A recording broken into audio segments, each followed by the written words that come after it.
Shalom, salam sejahtera untuk kita semua. Bersyukur kita semua sampai hari ini Tuhan masih mengasihi kita. Dan tentunya kita percaya bahwa Tuhan tetap akan mengasihi kita sampai selama-lamanya. Dan berbahagialah kita semua karena kita termasuk dalam golongan orang-orang yang rindu dan haus akan kebenaran. Maka saya percaya Tuhan akan memberikan kepuasan kepada kita semua. Hari ini saya akan mengajak kita semua untuk menikmati berkat firman Tuhan, ya, Lukas 18 ayat 35 sampai 43 tentang seorang yang buta. Saya akan bacakan secara keseluruhan firman Tuhan ini, saudara simak baik-baik dalam Alkitab saudara. Demikian, Yesus menyembuhkan seorang buta dekat Yeriko. Waktu Yesus hampir tiba di Yeriko, ada seorang buta yang duduk di pinggir jalan dan mengemis. Waktu orang buta itu mendengar orang banyak lewat, ia bertanya, "Apa itu?" Kata orang kepadanya, "Yesus orang Nazaret lewat." Lalu ia berseru, "Yesus anak Daud, kasihanilah aku." Maka mereka yang berjalan di depan menegur dia supaya ia diam. Namun semakin keras ia berseru, "Anak Daud, kasihanilah aku." Lalu Yesus berhenti dan menyuruh membawa orang itu kepadanya. Dan ketika ia telah berada di dekatnya, Yesus bertanya kepadanya, "Apa yang kau kehendaki supaya aku perbuat bagimu?" Jawab orang itu, "Tuhan, supaya aku dapat melihat." Lalu kata Yesus kepadanya, "Melihatlah engkau, imanmu telah menyelamatkan engkau." Dan seketika itu juga melihatlah ia, lalu mengikuti dia sambil memuliakan Allah. Seluruh rakyat melihat hal itu dan memuji-muji Allah. Haleluya, amin. Saya akan berikan tema yaitu tentang harapan. Saudara, setiap kita semua pasti memiliki harapan, memiliki kerinduan atau keinginan bahwa sesuatu yang baik akan terjadi dalam kehidupan kita. Sesuatu itu bisa secara individual atau untuk kita sendiri atau harapan kita sendiri, bisa juga secara universal atau untuk semua orang atau untuk bersama-sama. Saya yakin saat ini kita memiliki harapan yang sama. Harapan secara universal, secara umum, yaitu selesainya pandemi COVID-19 di dunia ini. Di negara kita, khususnya juga di kota kita masing-masing. Nah, saudaraku, mari kita akan belajar dari seorang yang buta. Kalau di dalam kitab Markus, itu orang buta itu bernama Bartimeus. Bartimeus adalah orang buta, dan tentunya dia memiliki harapan juga. Harapannya adalah supaya dia bisa melihat. Tidak dijelaskan secara rinci sejak kapan dia menjadi buta. Tetapi saya percaya Bartimeus memang sudah lama menderita buta. Sebelum dia mendengarkan cerita tentang Yesus, tentunya dia sudah berusaha mencari cara supaya dia tidak buta lagi. Mungkin dia sudah berobat ke tabib, mungkin dia sudah minta pertolongan dari orang-orang yang ada di sekitarnya, mungkin keluarganya juga sudah berusaha mengobati. Tapi faktanya, Bartimeus tidak berhasil. Dia tetap buta. Tidak ada harapan lagi. Tidak ada harapan supaya dia bisa melihat. Tetapi ketika didengarnya bahwa banyak orang lewat dan bertanya, ada orang menjawab, "Yesus seorang Nazaret lewat." Lalu dia berseru kepada Yesus supaya dia sembuhkan. Saudaraku, seruan Bartimeus kepada Yesus supaya Yesus menyembuhkan dia sebagai tanda bahwa Bartimeus percaya bahwa Yesus mampu menyembuhkan kebutaannya.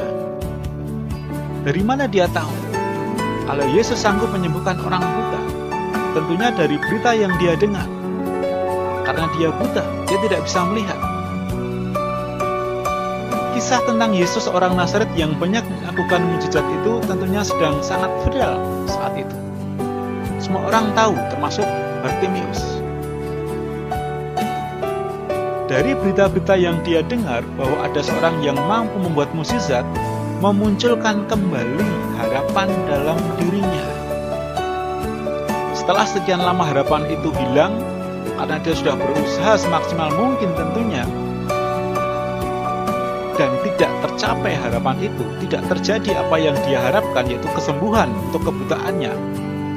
Setelah dia mendengar berita bahwa ada seseorang yang dari Nazaret mampu membuat mukjizat, mampu menyembuhkan banyak orang, harapannya kembali muncul. Mungkin dalam hatinya berkata, kapan saya bisa bertemu dengan Yesus supaya saya bisa sembuh? Harapan itu muncul karena dia mendengar berita-berita tentang Yesus. Sebelum ada berita tentang Yesus, dia tidak punya harapan. Harapannya sudah selesai. Tapi setelah dia mendengarkan berita-berita tentang Yesus yang punya kuasa, yang mempunyai kesanggupan untuk menyembuhkan banyak orang sakit, semakin banyak dia mendengar berita tentang Yesus, semakin besar harapannya untuk dapat sembuh. Semakin kuat imannya, semakin kuat keyakinannya bahwa Yesus orang Nazaret itu sanggup memberikan kesembuhan, dan dia rindu bertemu dengan Yesus sehingga mendapatkan kesembuhan.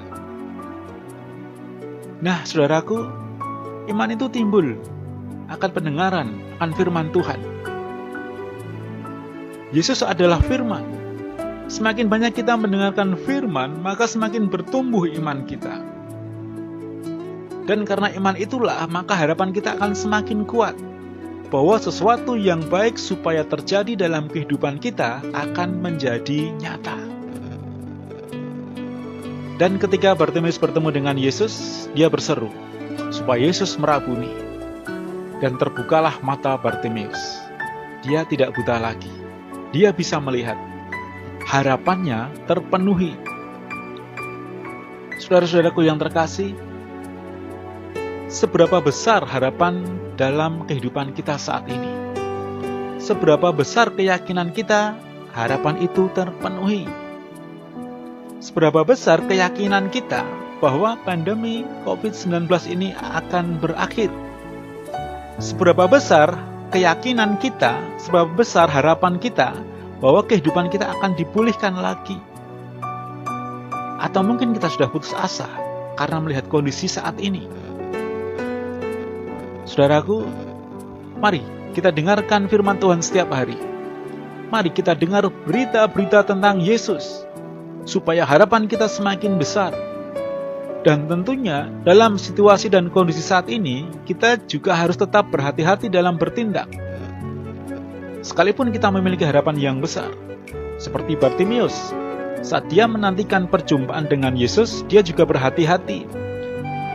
Sebagai orang yang tidak bisa melihat, dia harus hati-hati dalam berjalan.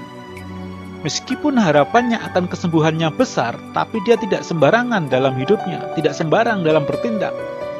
Bahkan dia saat ada keramaian pun, dia bertanya terlebih dahulu, ada apa? Dia tidak langsung sembarangan berlari mendekati Yesus. Alias, Bartimeus juga menjaga dirinya supaya dia tidak salah dalam melangkah atau dalam bertindak. Nah, saudara-saudaraku yang terkasih, mari kita tumbuhkan kembali harapan kita. Kita timbulkan kembali iman kita dengan banyak mendengarkan firman Tuhan, dan bertindaklah hati-hati dalam setiap aktivitas kita. Menjaga diri, menjaga kesehatan, menjaga stamina, itu yang harus kita lakukan. Dan Tuhan akan memenuhi harapan kita semua. Ada saatnya, ada waktunya, harapan kita akan terpenuhi. Tetapi itu semua juga tergantung dari perilaku kita, sikap kita. Kita tidak bisa mentang-mentang Tuhan punya kuasa. Tidak bisa mentang-mentang harapan kita akan terpenuhi. Kita sangat yakin, tetapi tidak menjaga diri, hidup seenaknya, tidak bisa. Ada dua hal yang harus kita lakukan dari pihak Tuhan, yaitu Dia akan memberikan harapan kepada kita. Dia akan menyatakan kuasanya kepada kita, tetapi kita juga harus menjaga diri kita. Dari Tuhan juga dari kita. Ada tindakan yang harus kita kerjakan untuk menjaga diri kita. Nah, saudaraku, mari kita jaga diri kita, kita jaga kesehatan kita, kita jaga stamina kita. Dan yang terutama, mari kita dengarkan banyak firman Tuhan. Kita ikuti semua firman Tuhan. Kita bisa mendengarkan, kita bisa membaca. setiap hari. Itu yang harus kita konsumsi saat ini, sambil kita menjaga diri kita. Saya terlalu yakin bahwa harapan kita semua pasti akan terpenuhi, karena kita semua percaya Tuhan kita Yesus adalah Allah yang punya kuasa, yang memiliki kesanggupan untuk memulihkan kehidupan kita semua. Haleluya. Amin. Inilah berkat firman Tuhan yang bisa saya bagikan pada hari ini. Mari kita akan berdoa. Bapa dalam surga, terpujilah namamu Tuhan. Kami bersyukur karena kasih-Mu yang tetap dan selalu berlaku dalam kehidupan kami. Kami telah mendengarkan firman, dan biarlah firman-Mu menguatkan kami akan keyakinan kami terhadap kuasa-Mu Tuhan. Mari Tuhan berikan kekuatan dan semangat bagi kami, agar harapan kami pun semakin hari semakin besar. Kami semakin percaya bahwa Engkau akan memulihkan kehidupan kami semua, khususnya untuk bangsa dan negara kami Tuhan. Kami serahkan bangsa kami dalam perlindungan-Mu Tuhan. Kami rindu bangsa kami dipulihkan, sehingga kami dapat kembali bebas beribadah di rumah-Mu. Terima kasih Tuhan. Berkati kami semua, sidang jemaat-Mu di GPDI Pelita Kasih. Lindungi dan jagai kami semua, tutup bungkus kami semua dengan kuasa-Mu, sehingga dimanapun kami berada, Tuhan selalu ada bersama dengan kami. Berkati kesehatan kami, berkati usaha dan mata pencaharian kami, berkati keluarga kami semua. Terima kasih Tuhan, kami serahkan doa kami di dalam nama Tuhan Yesus Kristus, Juru Selamat kami. Haleluya. Amin.